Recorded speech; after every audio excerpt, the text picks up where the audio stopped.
আসসালামু আলাইকুম। আজ আমরা চলে এসেছি আমাদের ধানের জমিতে। ধান আমাদের দেশের সোনার ফসল, কিন্তু এই সোনার ফসলকে নষ্ট করে দেয় কারেন্ট পোকা।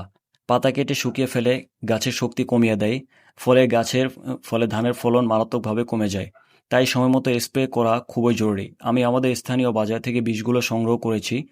প্রথমে বীজগুলো পরিমাণ মতো নিয়ে পানিতে ভালোভাবে মিশিয়ে নিয়েছি। সেক্ষেত্রে অবশ্যই মনে রাখবেন ডোজটা যেন ঠিক মতো হয়। বেশি দিলে ধানের ক্ষতি হতে পারে, আর কম হলে পোকা মরবে না। তাই একটু সময় নিয়ে ধীরে ধীরে গুলিয়ে নিয়েছি।